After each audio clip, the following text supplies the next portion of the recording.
आज दोपहर के स्वाध्याय में आप सबको मालूम होना चाहिए कि वर्षा योग चल रहा है और आज दोनों मुनिराज ने बहुत अच्छे से पालना किया, क्योंकि कल तक हमारे 21 उपवास बढ़िया, कोई दिक्कत कोई परेशानी नहीं, 1.5 महीने में कंप्लीट हो गए बहुत अच्छी तरीके से।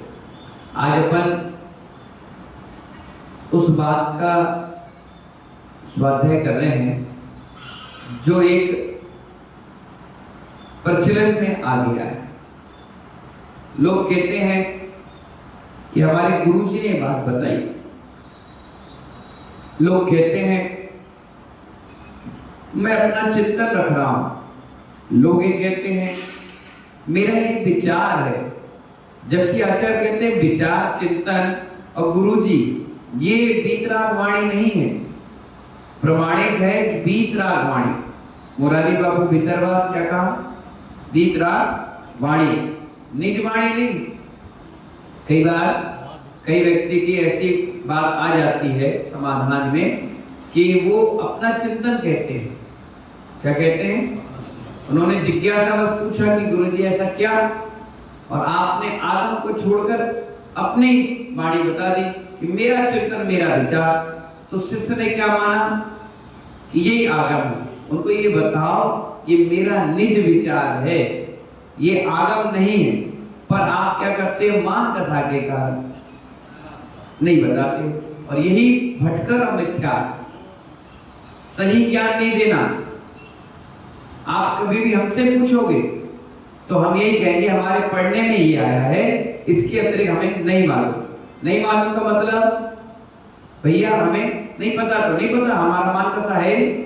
और अगर मालूम नहीं है और हम जानबूझ के बड़ी बड़ाई बड़े बड़े बोल बोले तो फिर ये निज शीलन है, अनुशीलन नहीं है। दीपक क्या कहा? निशीलन है, अनुशीलन। अनुशीलन तो आगम की भाषा है। एक एक तत्व ज्ञान, एक एक बिल्कुल पॉइंट टू पॉइंट बात करो तब मजा आता है। आचार्य कहते हैं तत्कर निर्णय करना श्रद्धा से युक्त होकर के। किससे करना? श्रद्धा से युक्त। श्रद्धा को छोड़ के तभी तत्व का निर्णय कर सकेगा जीव। कर सकेगा? नहीं करेगा। मैं आपसे पुनः कह रहा हूं, चलती भीरिया अंतिम समय कह रहा हूं। कौन कह रहा है? ये आचार्य महाराज कह रहे हैं, अंतिम समय कह रहे हैं श्रद्धा छोड़े बिना, श्रद्धा से युक्त हुए बिना तत्व को समझ नहीं सकते हो। श्रद्धा चाहिए। हाँ ये जीव है। क्या है झा साहब? ये जीव है। श्रीवास्तव जी क्या है? ये जीव है, ये शरीर है, उद्गल है, ये आकाश है, द्रव है। अगर इसमें श्रद्धा नहीं रखोगे तो आचार्य कहते हैं बिना श्रद्धा के तत्व का निर्णय नहीं कर सकते आप। एक बात बताइए, मां कौन है? मां कौन है? विमल जी। और पिता कौन? नहीं मालूम? सुनिए, मां सत्य है और पिता विश्वास। क्या कहा ब्रजमोहन जी? मां सत्य है और पिता विश्वास है। इसलिए क्योंकि मां से पुत्र ने जन्म लिया, ये तो अकाट सत्य है। कौन झुठला सकता है? कौन कह सकता है ये मां है, ये मां नहीं? और मां ने जब जन्म दिया तो बच्चा तो मां से हुआ, ये तो डीएनए भी पता है कि हाँ ये मां का पुत्र है। लेकिन मां ने ये बताया ये तेरे पिता है, ये विश्वास है। क्या है ये?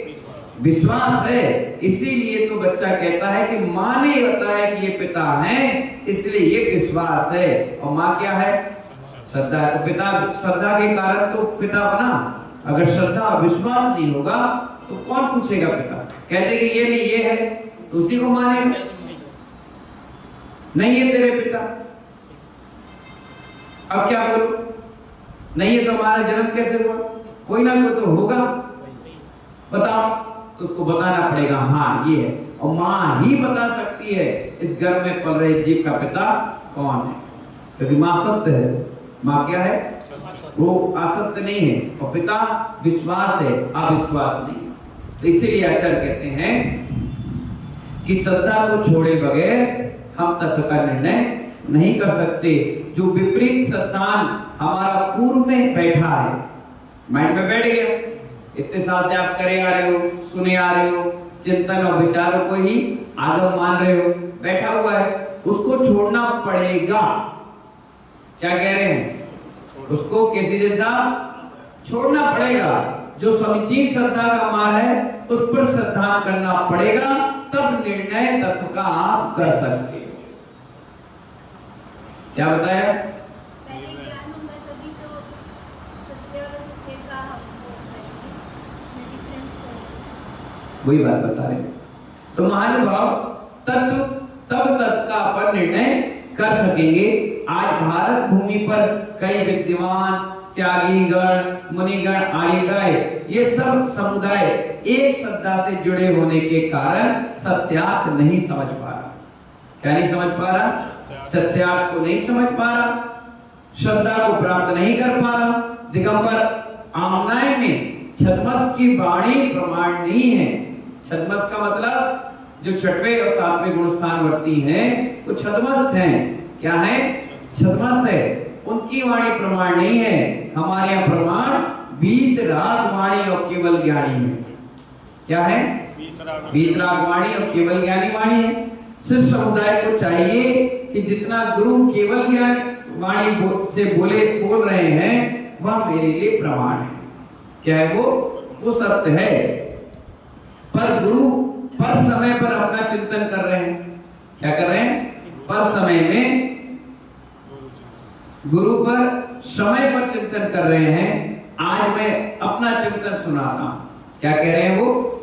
आज मैं अपना विचार रखता हूं, आज मेरा अपना चिंतन सुनाता हूं। और शिष्य समुदाय क्या कह रहा है? अरे बहुत बढ़िया, बड़ी श्रद्धा से सुन तो रहा है, लेकिन गुरु ये नहीं बता रहे कि ये मेरा चिंतन है, ये जिनवाणी में नहीं लिखा, ये मेरा चिंतन है। अब चिंतन तो चिंतन है, हो सकता है चिंतन आप अपना व्यक्तिगत कह सकते हो, आगम नहीं कह सकते। क्या कह सकते हो? अपना व्यक्तिगत। बस मैं श्रद्धा से सुनूंगा तो पर उसके चिंतन सुनाना चाहिए शिष्यों को। जो आगम में चिंतन करते हैं वे अनुशीलन होते हैं, अपने चिंतन पर आगम चलाते हुए अनुशीलन नहीं हो सकता। अपना चिंतन तो अनुशीलन, आगम अनुशीलन नहीं हो सकता। स्कूल में पढ़ाते हैं बच्चों को, वो क्या कहते हैं? मैं अपने अनुभव से बता रहा हूं, मेरा ये अनुभव है, मेरे खुद के निज विचार है। लोग क्या कहते हैं? सर ने पढ़ाया, सर ने बताया, और वही स्कूल में कॉपी पे लिख के आ जाते हैं। तो जांचने वाला है वो तो पुस्तक से जांचेगा। उसने कहा कट कट कट और नंबर दे दिया आपको 50 में से 30। आपके आए, सर मैं पेपर फिर से खुलाऊंगा। क्यों भैया खुलाओगे? भैया आपने 40 नंबर का किया, आपने 30 क्यों दिया? भैया आपने कोई गलत लिखा हो? नहीं, जैसा सर ने पढ़ाया वैसे लिखा। तो ठीक है भैया, उन्हें निकाली पुस्तक, दिखाओ। देखा तो उसमें 10 नंबर का कट था। क्यों था? क्योंकि सर ने अनुभव से पढ़ाया था। अनुभव काम नहीं आता। यहाँ आगम में जो कह दिया वही फाइनल है, पुस्तक में जो लिखा है वही फाइनल है। उसमें हा लिखा है तो हा, और हु लिखा है तो हु। तुम कहोगे फू नहीं चलता वहां। जो हा है तो हा ही है, माँ है तो माँ ही है। हल्की सी बिंदी मिस्टेक करोगे तो 1 नंबर कट जाएगा। हल्का सा शब्द आपने बदल दिया 5 नंबर कट जाएगा। आंसर ही गलत लिखा, कहां से नंबर मिलेगा? अब तुम माथा पटको, सर ने गलत पढ़ाया, सर को पकड़ो, क्यों पढ़ाया गलत? जो सब्जेक्ट है वही पढ़ाओ ना। तो जो अनंत की वाणी के अनुसार चल रहा है वो तो अनुशीलन है। ग्रंथों के समूह का जो संग्रह किया है वो परिशीलन है। क्या है? अब आप लोग से लोग कहते हैं घर में जिनवाणी रखना चाहिए, और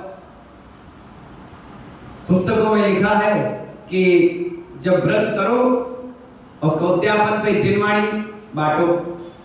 अब आप देखिए क्या करते हैं आप, जिनवाणी बांटते हैं? बांटते भी। जिनवाणी रखते हैं? रखते भी हैं। क्या करते हैं? जिनवाणी किसको समझते हैं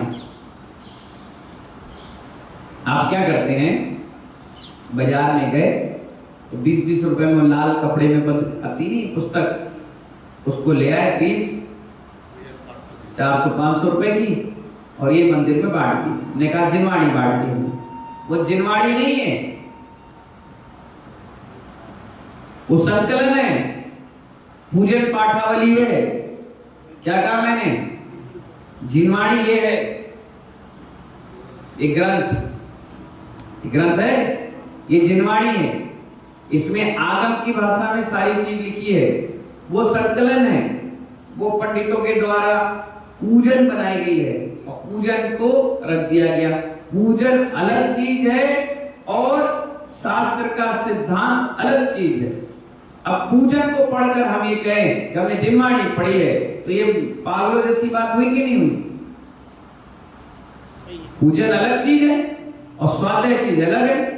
जो हम स्वाध्याय कर रहे हैं ये स्वाध्याय है। जो पूजन आप द्रव्य से करे हो पूजन है, वो जिनवाणी नहीं है। दीपावली पर लोग क्या करते हैं? 20 रुपए की लिया है, 50 रुपए की लिया है और रख दिया, बोले हमने जिनवाणी रखी। वो जिनवाणी नहीं है, पूजन पाठावली है। संकलन कर्ता का संकलन है और ये जिनवाणी है। इसको मस्तक से लगाकर रखेंगे ग्रंथ को तो हमें पूछता उसकी जिनवाणी का विशेष विनय रखना पड़ेगा और वो रखें तो उसमें कोई आपको पुण्य मिलने वाला नहीं है। वो जिनवाणी नहीं है, आप उसको आगम नहीं कह सकते, वो पूजन है। क्या है निर्मल? पूजन है। पुस्तक कौन सी है महाराज? विश्वास सागर जी महाराज, ये ग्रंथ है। तो इसीलिए आचार्य ने कहा कि ग्रंथों के समूह का जो संग्रह है, जैसे इसमें से 4 लाइन ले ली, इसमें 4 लाइन ले ली, ये संग्रह है। संग्रह को परिशीलन कहते हैं और अनुशीलन का अर्थ ये नहीं है कि आप अपनी निज चिंतन सुनाते रहो। नहीं, निज चिंतन नहीं सुना सकते आप। जो अनुशीलन की संज्ञा नहीं है वो तो निज शीलन हो जाएगा। क्या हो जाएगा? निज शीलन। ज्ञानी विषय को समझो, जिस स्तर का है उसी स्तर पर चलिए। आगम की भाषा बता रहे हैं, आगम के हिसाब से चलिए और नहीं है तो ग्रंथ बंद करिए। आप कहिए मेरा चिंतन है, मेरा निज का विचार है, मैं खुद कह रहा हूं। तो लोग पूछेंगे जो ज्ञानी होंगे, तो आप खुद कह रहे हैं तो ये प्रमाण बात माना जाए। अगर कोई पूछ ले और व्यक्ति अहंकारी होगा, मैंने पढ़ा, मैंने देखा है, दिखाओ कौन से में लिखा है, दिखाओ कहां लिखा है, तो क्या बोलेंगे वो? तो चुप रह जाएंगे। आप देखिए कई साधु कहते हैं आचार्य पूज्यपाद स्वामी महाराज ने इस ग्रंथ में ये गाथा कही है। मतलब अब वो निज शीलन नहीं है, अनुशीलन है। क्या है वो? अनुशीलन है। अब पद्म पुराण ग्रंथ में जिनसेन स्वामी महाराज ने इस लाइन पर, इस गाथा पर ये कहा है, मतलब वो आगमवाणी हो गई। और आप पूरा प्रवचन दे दिए। क्या दे दिए? पूरा प्रवचन हो गया आपका 1 घंटे का, 1.25 घंटे का। एक बार भी आचार्य का नाम नहीं लिया, एक बार भी गाथा के बात में हमने बताई और पूरा प्रवचन हो गया। और ये क्या हो गया? निज चिंतन। ये आगम नहीं है। अब तुम कुछ भी कहो, कैसे भी कहो, इससे क्या होता है? आप ये बताइए ना, समाधान के माध्यम से ये बताइए कि हाँ इस विषय पर इस पुस्तक में इन आचार्य ने ये कहा है, बाकी हम अपना चिंतन बता रहे हैं। लोग तुरंत आपकी बात पर प्रमाणित नहीं मानेंगे। जितने विद्वान होते हैं वो सुनते हैं, आपने गाथा सुनाई, आपने किसका उदाहरण दिया, कहाँ दिया, अपना चिंतन सुना रहे कि नहीं सुना रहे, ये सब चीज मौज करते हैं। आप पब्लिक को बेवकूफ बना सकते हो, ज्ञानियों को नहीं बना सकते। किसको नहीं बना सकते? हाँ, तो आचार्य कह रहे हैं मेरा तो सभी आचार्य भगवंतों से निवेदन है, शिष्यों पर करुणा की जाए, दया की जाए, इनको मिथ्यात्व में ना धकेला जाए, अपनी पर्याय की पूजा के लाड़ में इनको नरक ना भेजा जाए। अपनी प्रतिष्ठा करने के लिए आपके मिथ्यात्व का प्रचार ना किया जाए। अपना चिंतन मत सुनाओ। क्या कह रहे हैं वो? अपना चिंतन मत सुनाओ, आगम की भाषा में बात करो, आगम की वाणी बताओ, वीतराग वाणी बताओ। यही सबसे बड़ी दया हमारे शिष्यों पर होगी और आज आगम की भाषा आप सुनाओगे तो आने वाले समय में भी उससे भी आगम की भाषा में बात करेंगे तो ये ज्ञान दिन प्रतिदिन बढ़ेगा। चिंतन सुनाओगे तो ये लड़ाई का जड़ बनेगा। इसीलिए निज चिंतन से दूर हट जाइए।